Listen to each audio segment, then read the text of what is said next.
Hang on.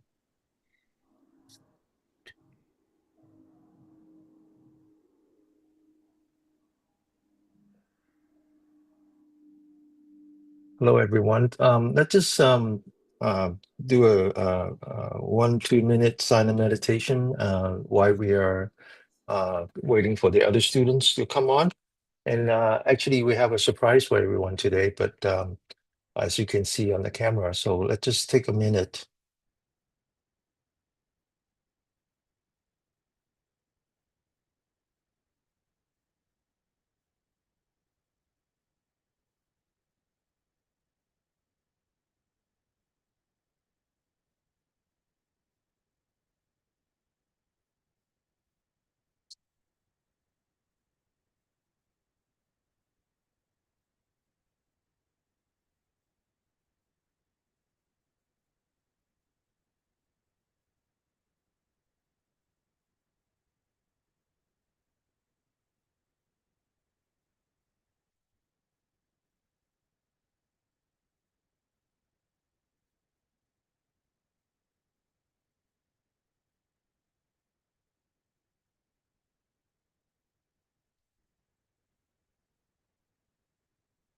Good morning, good afternoon, good evening to everyone, wherever you are. It's the first Tuesday of the month again. We have today with us Venerable De Hong, who will be doing a Dharma talk on dependent origination, which is probably one of the most important topic in the study of Buddhism. It's kind of a very logical extension from what we talked about last week, which was karma. The point is that karma can be changed, and I think dependent origination is really the theoretical work behind that, the theory behind how karma can be changed. But before we do that, um, we have today a very special guest. I was surprised. Venerable De Hong told me that we will have someone.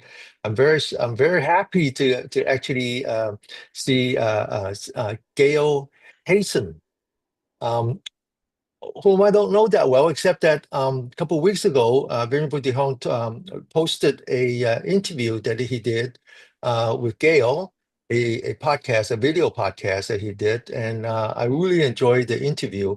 It's more than an hour long, I think. Good evening, Gail. Hi, thank you.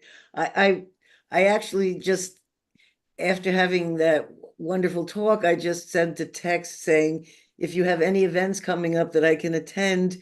So I really didn't even know what I'm actually attending here today. So I now understand it's once a month in English, and I guess it's a Dharma talk. I didn't know if it was a meditation. I'm just very happy to be here. That's okay. There's just three of us. There's nobody else watching. Okay. So don't get nervous. We will never become famous from this or infamous.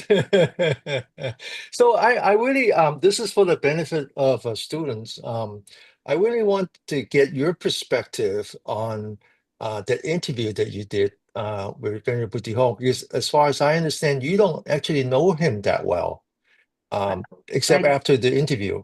I did not know him. I met him on the interview, but I was introduced to him by Mark Scott, who I had just met, who had been at my house for a book release party for a friend we both knew. So Mark Scott is a brand new friend who I'd never met before until a few months ago. And he started watching my podcast and he said, I really think you should have Venerable De Hong on your podcast. I really think this would be a very important show for you to do. And so I said, okay. And I contacted him and I knew nothing about his work until we started to speak and I investigated whatever I could find about the work that he'd done. But first of all, I was very disappointed to learn about what was going on in our prison systems and how things like Buddhism and books and information about these things were not available to prisoners. There was things I learned from him that I had no idea about that I found fascinating. And I happened to mention it at my dentist office today when I was leaving, saying I thought they should watch this show. And the synchronicity the woman at the front desk said, I have a friend in prison right now, and he just told me he picked up a book on Buddhism. It's so strange for you to tell me about this show. So I thought, how wonderful that even today there's a way of passing on that information to someone who's actually has somebody in the prison system right now. You So know, I'm, there's so much that we can talk about. One of the things that I do know is that you were once upon a time a meditator yourself, right? yes. You kind of get exposed to the Vipassana, or sometimes called insight technique. Um, and then now that you hear about Venerable De Hong bringing that philosophy, that understanding to the prisoners, what do you think? Is this something? Do you think that this is something that the people who are incarcerated, absolutely need? Not only do I think that it's one of the most positive things that could be brought to them, it makes sense why the wardens and other people really don't make it easy for them to go and do that kind of work, because it really will benefit the prisoner. And I don't think our prison systems are set up to rehabilitate and benefit. I think it's more like a system that's meant to keep you in there and for you to return back and back again and again. And it's a big money-making system. Bringing in spirituality to it is going to open up the minds to a place, to be incarcerated, just the whole. My father was incarcerated in a federal penitentiary, and so I've had firsthand information of what that was like for someone experiencing the justice system in our country. And so it was spirituality that saved my dad. And I think that um, uh, he studied all religions when he was in prison, and he realized all these phenomenal things that he had avoided and not known anything about. So the idea that Venerable and his students would go in and spend the time to be able to open the hearts and minds, and also it's not being pushed on like a religion or something. It's just being taught as another way of having mindfulness, just the idea of mindfulness, to be mindful when you're in that situation, being taught those kind of tools. Anyway, I was really, really impressed with that work. And then getting to speak to someone who was in prison in a show that followed that, and hear what this person went through and how their life as a Buddhist is, it was just such a beautiful, inspirational. I was honored to have both of these guests on our show, so I don't know what else I can Mhm, tell mhm. you about So that. for those who are listening, Gail has a series of podcasts on YouTube, video podcast that she really spent a lot of time on interviewing some very, very interesting people. Many of them are spiritual leaders. And what she's referring to was that she did a two-part interview, first with Venerable De Hong, who is a outsider, spending his entire life basically in the prison system, bringing Dharma to those who are incarcerated. And then subsequent to that, Gail also interviewed Irving, right? Irving, who was a formerly incarcerated individual, someone who actually was Venerable De Hong's student. Isn't that right? Mhm. Yeah. So I highly encourage people to go and listen to those two. It's very, very eye-opening. Um, I rather than focusing on the prison system, whether it's just or unjust, or whether they do rehabilitation or not, I always thought of those who are inside are incarcerated, but then those who are outside are also incarcerated. Uh, It's just that we have these walls. Some of them are very visible, and some of them are not so visible. And I mean, those who are outside, we are suffering just as much, maybe not so obvious. So in that sense, I like to think that people draw inspiration from Venerable De Hong's work, in the sense that really understand suffering, and understand that suffering has nothing to do with your surrounding, has nothing to do with your material wealth, has nothing to do with even your physical freedom. We are all incarcerated. And as much as we're bringing relief in the prison system, I'm hoping that people outside seeing the work that Venerable De Hong is doing in the prison will be inspired to really understand Buddha's teaching and bring that relief upon ourselves. That's what I think. Yeah. Um, Go ahead, Gail. Gail? I just want to say that if you want me to tell a 1 second story of the outside, that is exactly mirrored the truth of what you just said. I married into a very wealthy family when I was 21 years old, or 20 years old, and I did not come from that kind of a background or know anything about any of these kinds of things. And I went into what I think they call the American dream, where it was a man who had, generations lived in that area, who had a tremendous amount of wealth, where he did philanthropic work for his, employed half the city and all of those different things. And I thought to myself, wow, this is what every one man's dream is, to have accomplished this much and be artistic and talented, inventor, and all these things. And he attempted suicide and then committed suicide. And I was there during these times, and I got to feel the pain of what this man was feeling, which was an empty, lonely heart, that even though you had as much material objects and wealth and everything you could possibly want, the soul and spirit was not filled at all inside him. And I did the best I could meeting him at that end part of his life. But it was a very great lesson in learning that there was the truth, that the spirituality and heart opening and freedom of that has nothing to do with possessions or wealth or material things. Yeah, yeah, yeah. I mean, these are the two extremes, right? On the outside, we always look up to those who have a lot, A and lot. we think that, wow, if I could only have half as much, all my problem would be solved. And whereas, what you just said is that, wait until you actually see it from the inside of what you think are the the environment where there's a lot of material, you find that people, even with those material wealth, are empty vessels. They are Yes. suffering, you Mhm. know. And I mean, who would thought that someone like you describing your husband, your former husband, My father-in-law. with I'm sorry. That was my father-in-law.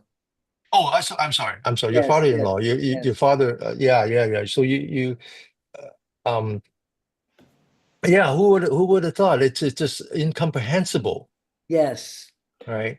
Now, the other extreme of that is that, this is what we often said to those who are incarcerated, because one of the reasons that they wanted to get exposed to Buddhist teaching is that, there is sort of a understanding within the system that, if you do that, and then your chance of getting parole improves. I mean, that's sort of the understanding. So a lot of people inside the prison will do that out of curiosity. What is this? Is it just some language that I learned? Is it just some way of? Is it just a dance? If I know how to do that, maybe I can kind of improve my chances of getting parole. But of course, once they get exposed, they realize that, oh, those who work very, very hard to get out and of the system and eventually become free, so to speak, outside, they are not really free. Yeah, You know, we know so many examples of people who work so hard to try to get out.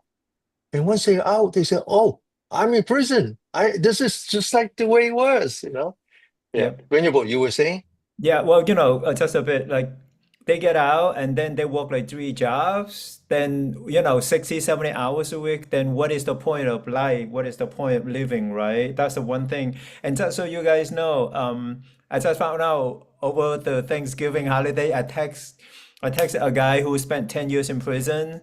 And then he didn't answer, so I text a couple other friends who were also incarcerated in the same yard. They said, "Hey, you might want to find out. He's in jail right now, and yes, he is in Orange County Jail right now, facing 18-year sentence." And Hmm. this now second striker now. So Yeah, yeah, so yeah, sad. But yeah. anyway, I Danny. I I remember talking to you. This is before the pandemic. I was a little bit more active than I am now. My time kind of filled up, so Mhm. I only get to go inside with Venerable once a year now. Maybe hopefully twice a year if I have anything to do with that. But any case, back in the days when I was a little bit more active, I remember talking to a guy who just got out. And he was in a loss. Once he got out, he was in a loss. And one of the things that he said is that, back in the system, we had brotherhood, we had camaraderie, we take care of each other. And out here, so he talks about how he actually was trying to help. So you cannot be homeless if you are on parole. Once you're out of the system, you cannot be on homeless. So you have to have an address. So he has a way of he had a system that was helping him, on that path. But yet he goes back to the homeless because he wanted to help. And he says that, once he was in that environment, his personal stuff got stolen. People rob him. And he said, "What is this?" People are in prison and the outside too. Yeah. Danny, you might want to tell Gail you just went with me on November 10 to the men's prison in Chowchilla. I don't think she knew about that yet. But Yeah, but, so but before you this is oh, yeah, so uh, so Venerable and I actually we live in opposite end of California. I live in San Francisco and Venerable lives in Los Angeles. So we met there's a whole story how we met, but the point is that I only see him online once a week. But once a year, he gets to come up to Central California, Northern California, but more along the Central area. So just a couple of weeks ago, I went with him. It was my second time to the state prison, which was a level 2, so it's non-violent, very low violence level. And the people there, the students there, were just so anxious to meet Venerable. It's ironic because they used to be in a higher security facility, which was closer to Venerable, but as they behave, they get promoted into from well, the numbers go down, but anyway, they're from 4 to 2. And now that they are in level 2, they're being punished by being away from Venerable De Hong. Not punished, I mean in quote. Right. The reward is that they cannot see Venerable De Hong anymore. So when they see him, they're very, it's a very, very happy event. So we had about 40 people, and the big thing that I have never experienced in all the times that I've been in prison, the big thing we did was that we were able to bring um, Panda Express into the prison. Panda Wow. Express, Right, yeah. that was amazing. When Venerable De Hong told me that, I said, "No way, there's no way. You I can't pushed even for bring, it. it's." So we actually, before we and we actually had to well, they brought it in, so they brought it to the gate, and then we had to go out and get the food. And so I couldn't understand how could that work then until when people told me that actually the manager's brother is in the system. Uh, So number one, no, he knows his way. Number two is that he's helping his brother indirectly. So it was a wonderful experience. Wonderful experience. So they Venerable De Hong introduced me as someone who actually make the donation, and then I had to correct myself when I came to say that no, I did not make the donation. I actually coordinate the donation. We normally have a group of students here. I call them my small army of Cantonese speaking grandmother, including my mom, who's one. And I said they were the one that were donated, and tens and twenties of dollars put together to buy food, and so they were quite taken by that. But I was very impressed. I was very impressed how they behave and how they respect each other's space, much more so than outside. I mean, in terms of if they cross in front of you, they ask, excuse me, that kind of thing.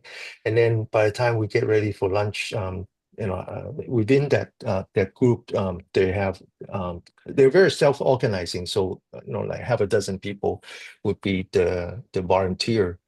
So they ask everybody out, and then they they set up the table, they have all the food, we had a lot of food, so they had all the food. And then they asked us, Danny, would you like to go first? I said, oh, no, no, no, no, no, no. Let them go first. I'll be the last one. So I was observing them. And then I noticed that they divided into groups, and they said, like, you can only take one from each group. Very organized, very organized.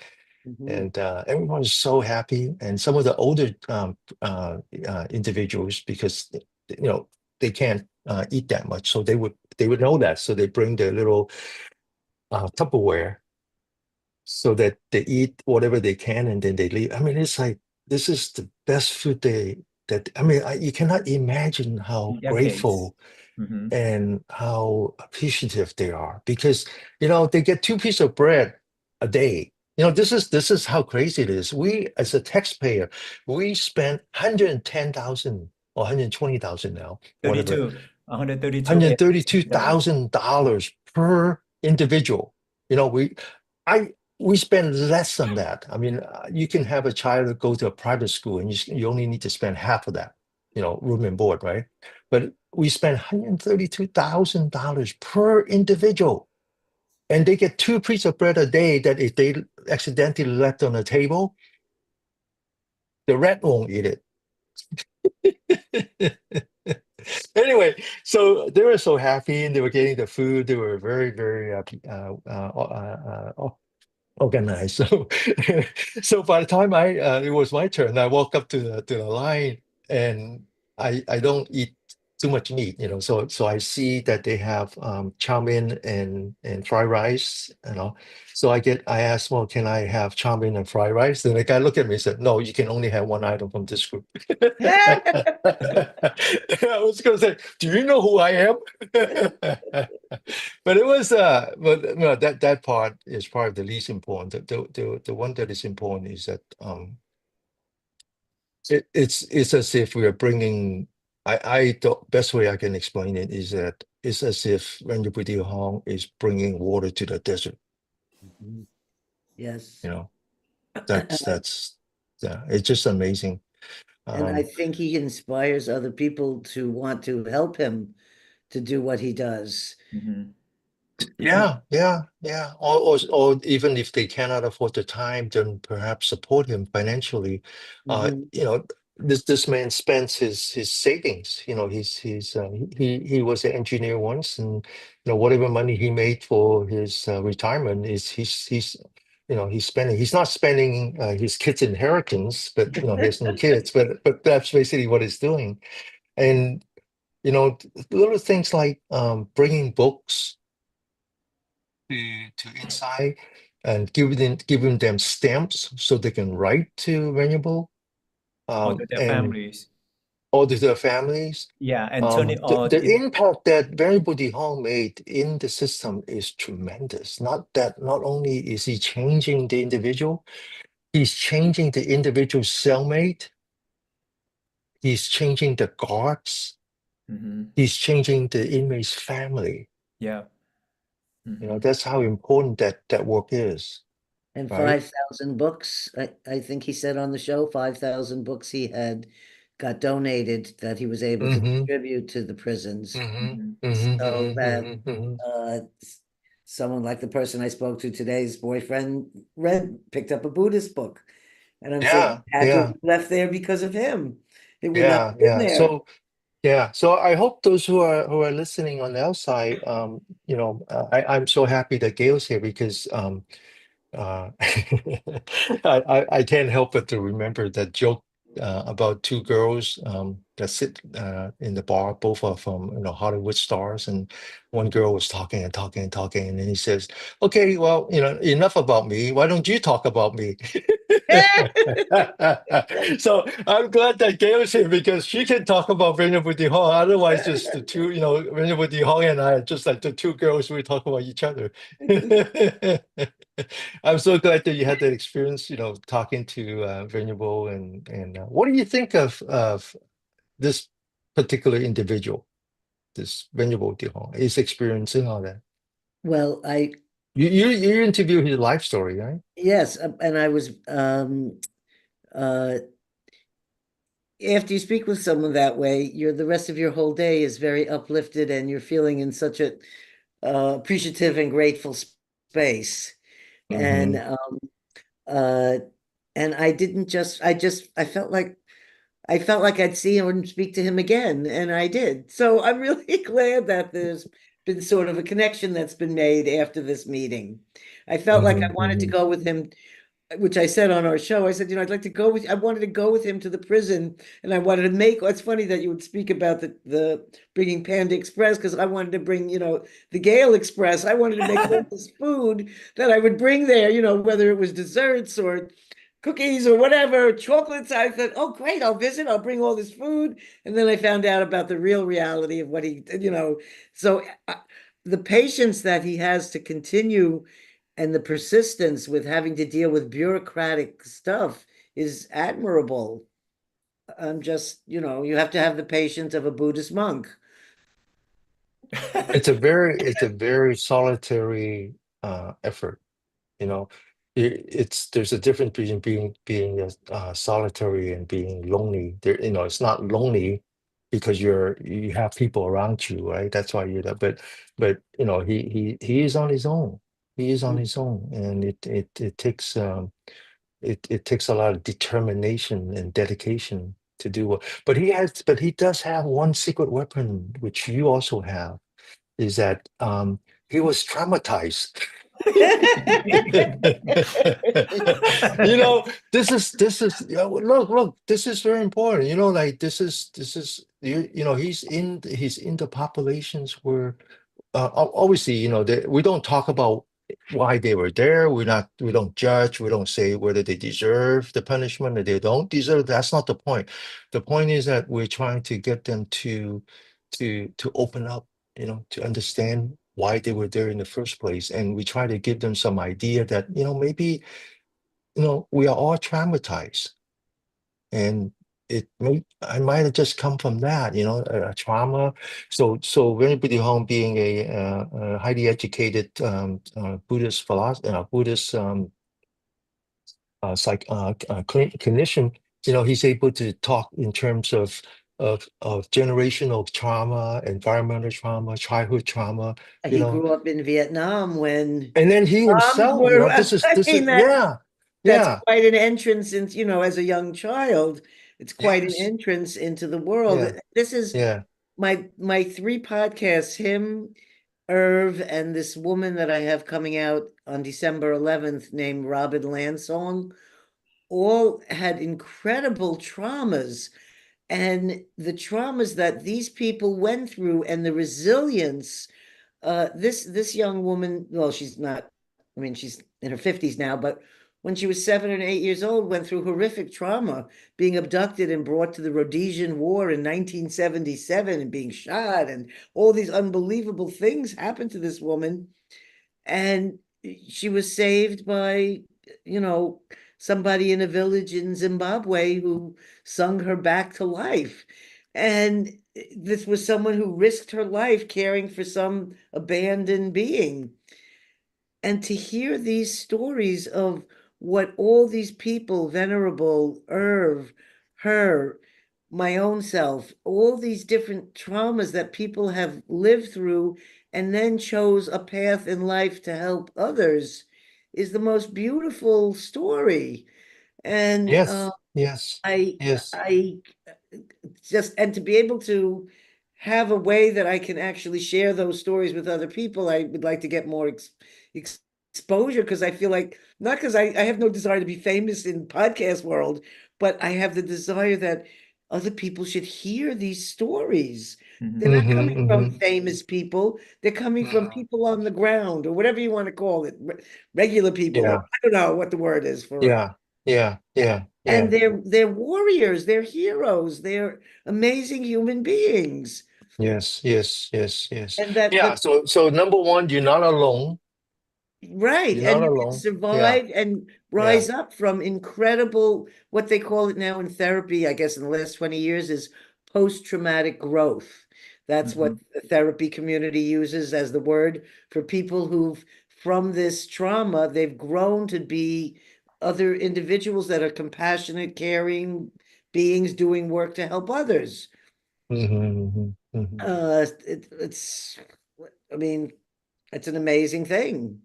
Yeah, yeah. I think that's really the trick in working in the prison system is number one, that you understand, because you yourself, I'm speaking, I'm not speaking about myself, I'm speaking about Venerable De Hong. Is the number one, he understands, he listens, and he's able to say, hey, I've been there. I'm not a PhD, and I didn't learn this from books. This is who I am. And then at the same time, he doesn't try to impose his belief on anyone. So he's not saying that, hey, I can do it, you can do it. Not necessary. Not necessary. Everybody has his own reason for doing things, and some of them might not. And that's okay too. Right. And then finally he says, look, but I did do it. I was able to lift myself out, and I wasn't, it didn't become me. So it's a very powerful. Now, of course, in my case, my interest in all that is to bring all that back into the society. So I think of the prison as a crucible, because a lot of times when you talk about Buddha's teaching, it has a lot of thing in it that are, I would say, might not be what Buddha intended, right? Because people put their own. It's like any religion, like Christianity is the same thing. There, I imagine, Christ once upon a time said something, and then people kind of take that into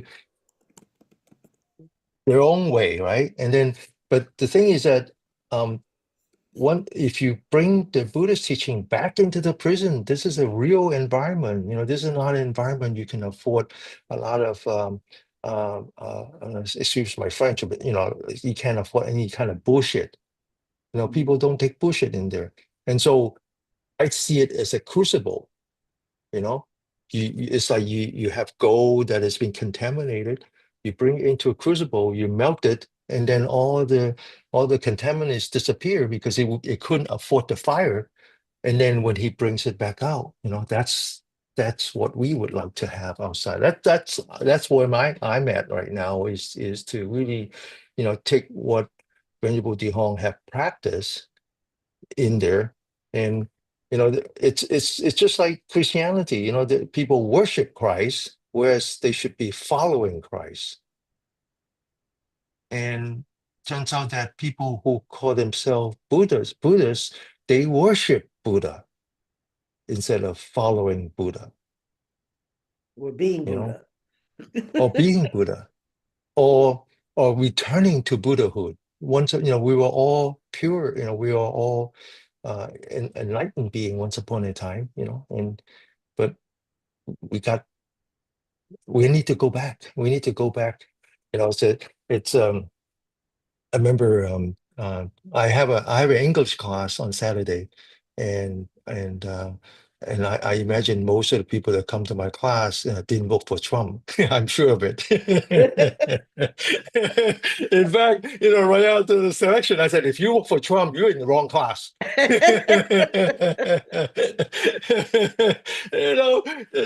I might as well just being very honest with myself, And then I said, but on the other hand, I said the story about this. I'm sure you heard this story.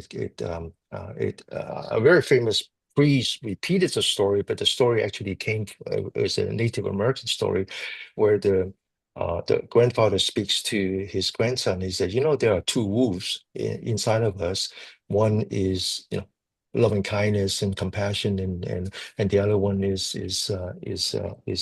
fear and violence and all that, and then the grandson says, so but which one wins? He said, well, whichever one you feed,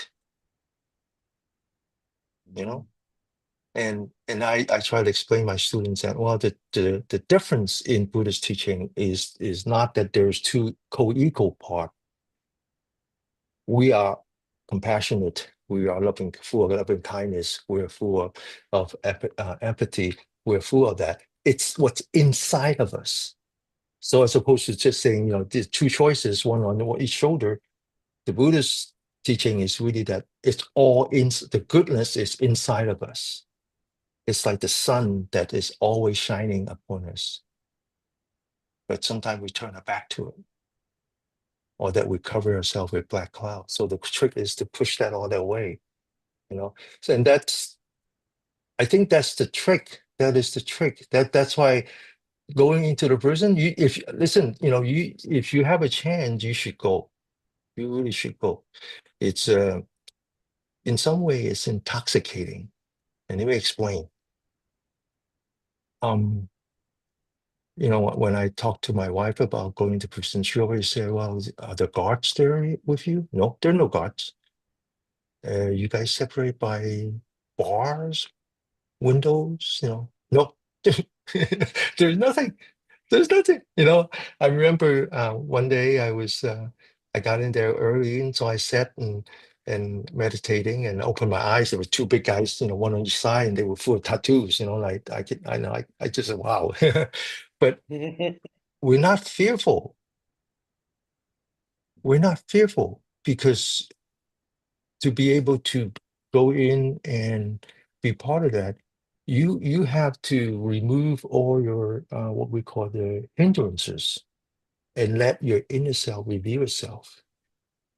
If you let your inside reveal itself, they would be greeted by the same. So they would put down their guards. They would put down their guards. And so, Venerable De Hong want me to talk about my experience a couple of weeks ago. And I think from my perspective, that was the experience. Was that I didn't need any armor. I didn't need any weapons. I didn't have to protect myself.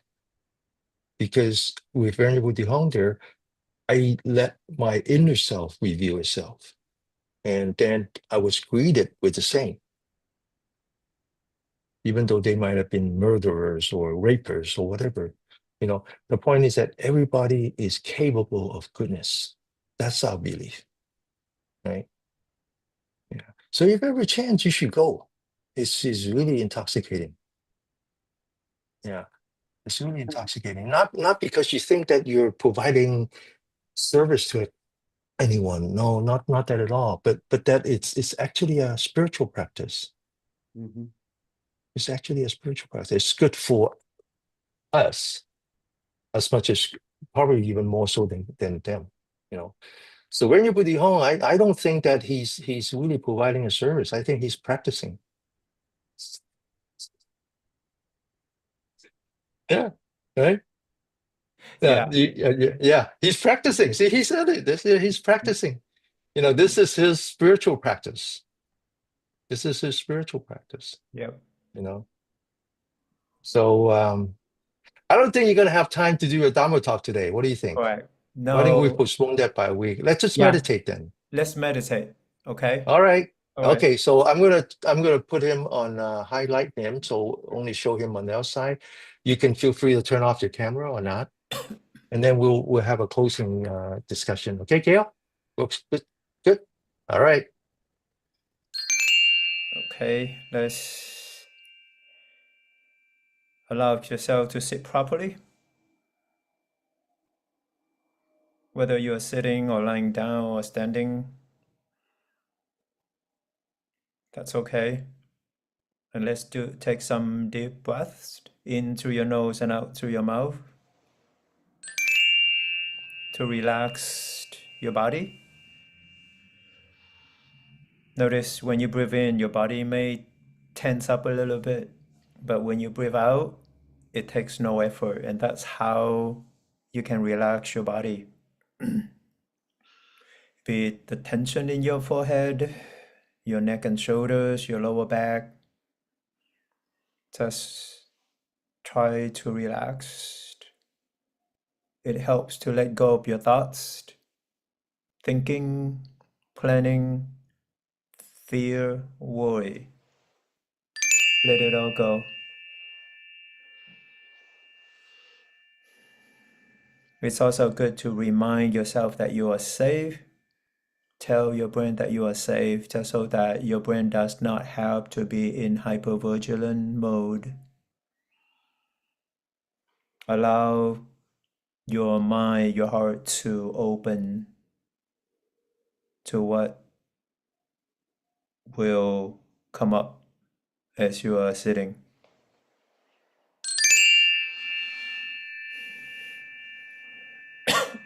Once you are done, then breathe normally through your nose. Check in with your posture again. Make sure that your posture is properly situated. Let's start with a smile.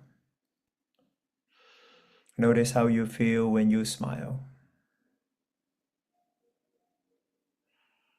and how that feeling gives rise to the physiological sensations in the body. And further notice that the feeling, the sensations are quickly fading away. Then notice what you feel next without smiling.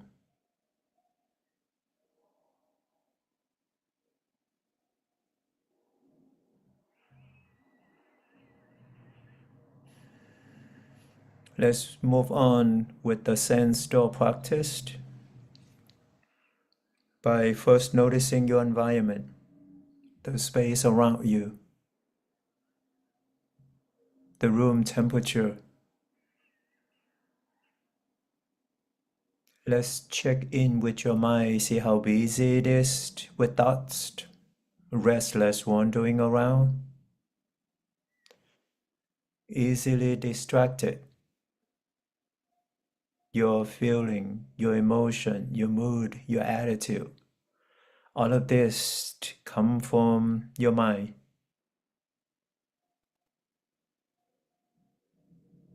Then your sense of hearing. Know that your hearing is always on and cannot be shut off. Your sense of seeing, smell, and taste. These three senses, when you're meditating, are at rest because there isn't any trigger.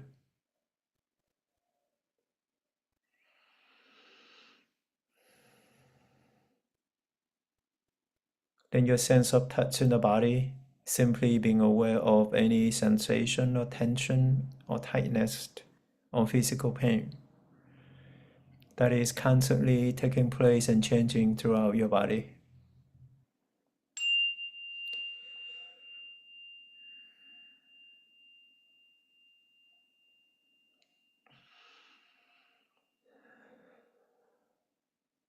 The sensual practice helps you to stay grounded and centered no matter where you are at any time, so you don't get distracted easily or feel overwhelmed when you are being triggered.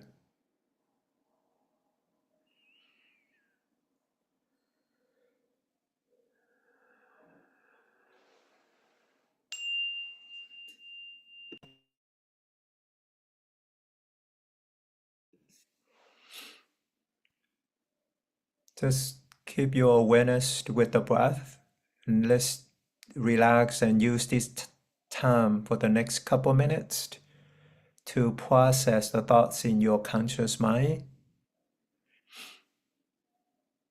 By allowing your thoughts to come, then you can quickly recognize and know what each thought is and then let it go.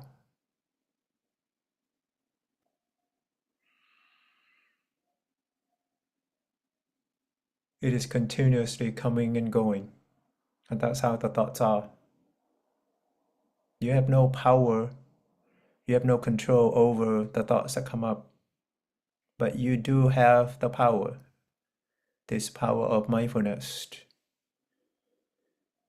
to see each one clearly and let it go. So let's cultivate this power.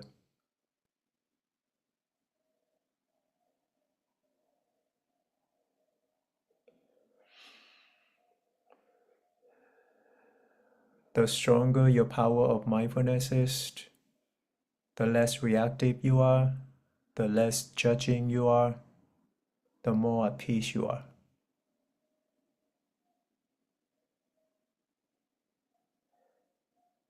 You see the narratives, the stories from your inner critic. If these stories are not positive and hopeful, throw them out.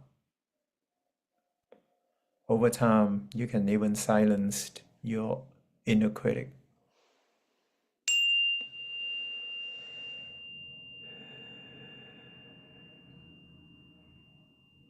You will notice your desire.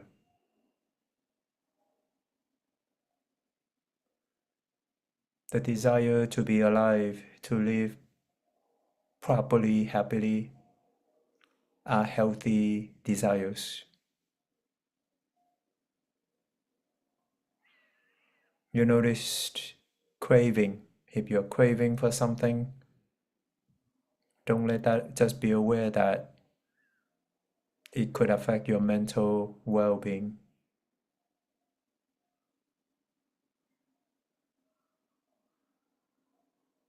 The same principle applies to any clinging to someone or relationship. Be aware of it so that it does not affect your mental well-being.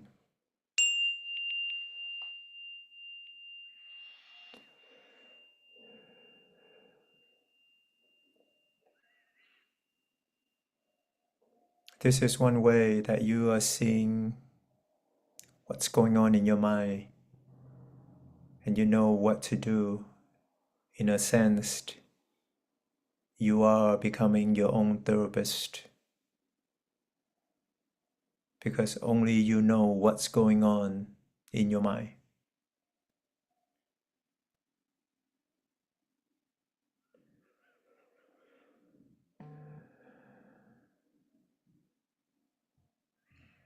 Then let's turn over, pay attention to your feeling in each moment. Try it for a minute or so. See in each breath, notice what you feel. Pleasant, unpleasant.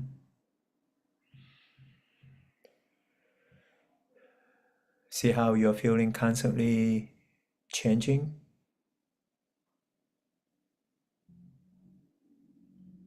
And remember, don't let anyone dictate how you feel.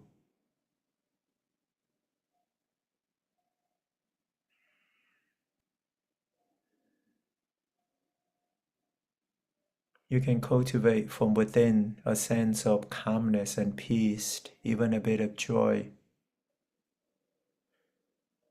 And that's the super mundane, pleasant feeling that you can cultivate anytime, anywhere. You don't need anyone or anything to make you feel happy from inside.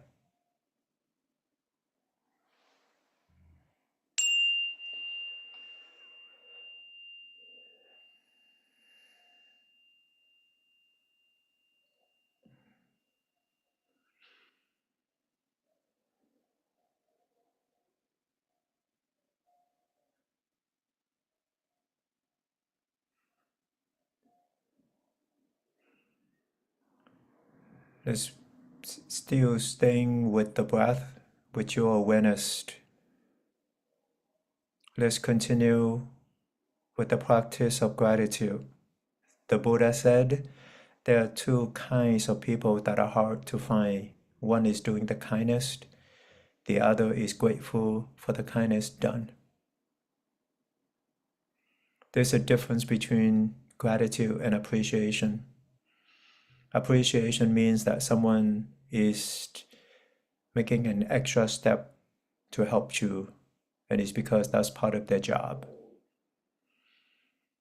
Gratitude means that someone who is going out of their way to help you, even though they don't have to do a lot of stuff for you without any expectation or recognition. That's gratitude. So as you reflect into the people that you have encountered, in your life. One by one, offer your gratitude. You can start with your parents who gave you this life. Perhaps they may not be the best. If they happen to abandon you or neglect you, and if you're not ready to offer your gratitude, that's fine. You can go to the next person, your caregiver, someone who took care of you when you were a kid. But if you want to express your gratitude for your parents, you can say, I'm grateful for my parents who gave birth to me and took care of me when I was a baby, when I was at my most vulnerable, and they didn't expect anything. For that, I'm grateful.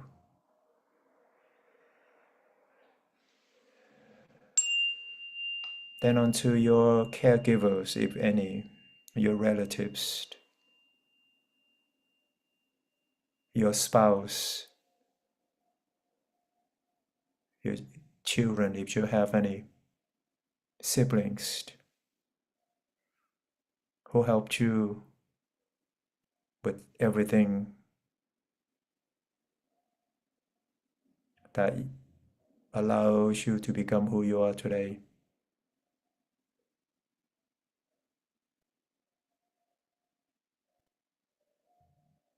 Then on to your teachers from kindergarten to elementary, junior high, high school, and college.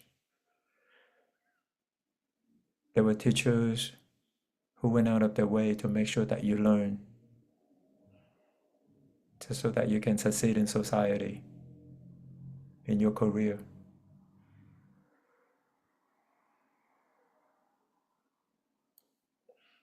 Then on to your religious teachers or spiritual teachers who helped you to make progress, to stay on your path of transformation and spirituality.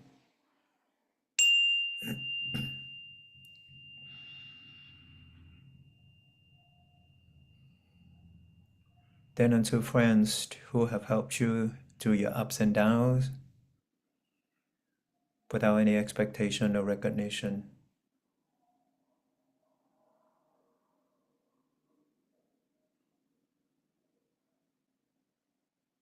You can also express gratitude for yourself that you still have the ability to learn and grow academically and spiritually.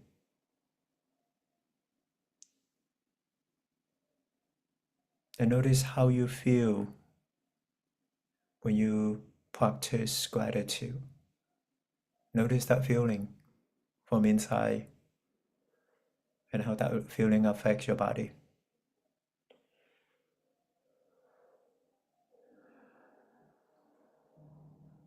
And finally, you can also express your gratitude for the difficult individual or people who made your life miserable.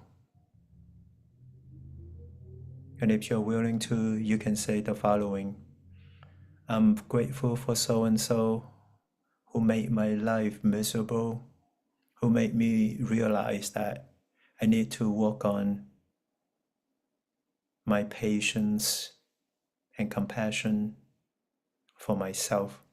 For that, I'm grateful. And this is one way that you free your mind from holding on to any anger, ill will, resentment, and hatred against the person or people who made your life miserable in the past. Notice how free it feels. You can let go of that person in your mind.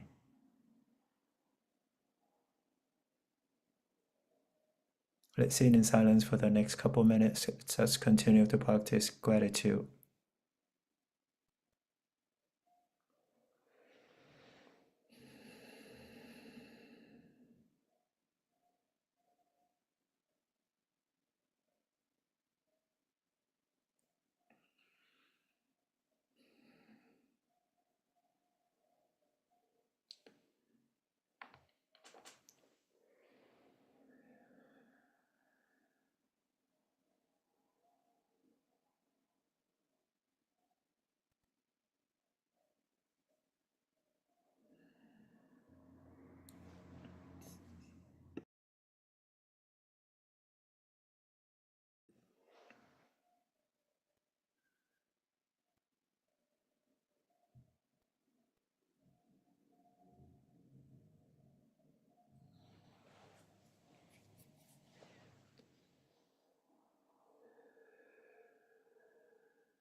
Let's check in with your mind, see how settled. Perhaps it is clear, less reactive, less judging, less chattering, less wandering. Your feeling, your emotion, your mood, your attitude. All of this come from your mind, your body, your posture, and the qualities of mindfulness, your power of awareness, concentration, patience, kindness, compassion, and gratitude that you just cultivated.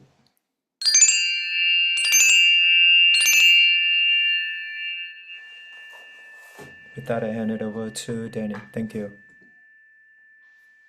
Thank you, Venerable De Hong. And perhaps you can have Gail back. Gail, do you think you can turn on your camera? We just kind of maybe say something to close today's class.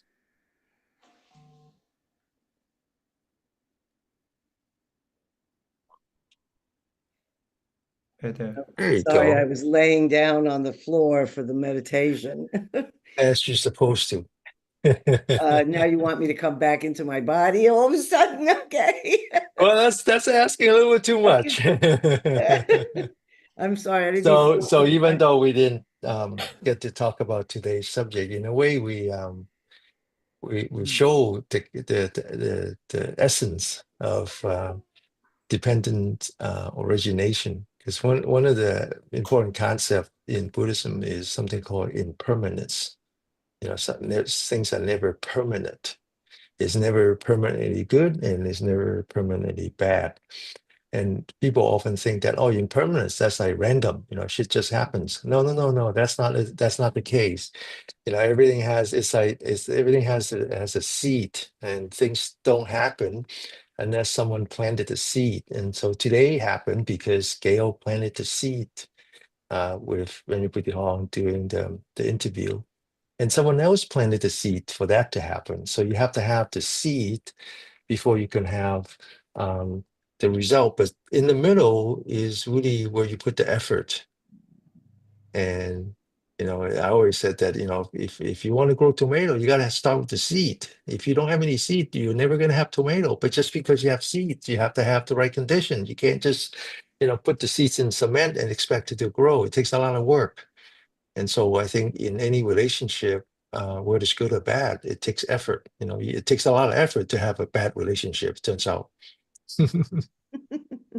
And I think Buddhism takes it one step further, which is that with every intention, good or bad, it actually leaves seeds for the future. And so, our practice is about changing our own karma by planting good seeds. And otherwise, the bad seeds will just continue. So this is the same, right? So in going back to the prison system, is that violence leads to more violence, hate leads to more hate, and the only way that you could have less of it is to just stop doing it. And that's not so easy to do, but there is a technique to that, and that's what Venerable De Hong is bringing to the party. Starts with mindfulness. At least it's like you come to me and say, Danny, I hear you're a good a financial investor. I say, well, what can I do for you? You say, well, I have all this money that I want to invest. I said, well, do you know where your money's are? I said, no, I actually don't know. So that's why I ask you, please help me, help my mind. Where's your mind? I don't know. All right. Anyway, I think we had a good discussion. So I hope, Gail, I hope we can find a way to have you come back and be part of this and maybe share with us you have so much to offer. Well, that's very kind of you, and I understand that the first Tuesday of every month, this is in English. Mm-hmm. It's Yeah, a first Tuesday Dharma of every talk, month. Yeah. a Dharma Yeah. talk, and a meditation. Mm-hmm. Yes. And this is not the one where this is with your students. It's actually mainly with the outside students, English speaking. So our normal students, some of us speaks English, but some of us do not. But they participate anyway. Like my mom would come, Oh, and even though she doesn't speak the language, but then she will come half in support of Venerable and half because it's a good place. yeah. I wanted to follow him around, so Okay, it's up to you. I mean, if you so I'd like just to want come back to, again next Tuesday, next month for the next Tuesday. yeah, Not the one where you're. whatever you like. If you Yeah. want to, be, if you just want to come and sit and turn off your camera, that's fine. Um, or if you want to come and just do what I do, which is to introduce Venerable to, and then make some commentary at the end, that's fine too. You know, Mhm. I think I like to see. I think this is dependent origination. We must have some cosmic connection in the past. Let's work on that. Uh-huh. Right? Let's start planting tomato. The seed is already here. Yeah. Good. Okay. Okay, Sounds Gail. wonderful. I'm open arm. Okay. You see the arm? Okay. Open arm, huh? All right. All right. Thank you. Thank you, Thank you. Venerable. Okay, so I'm gonna turn off the outside first, and Mhm. then maybe just stay.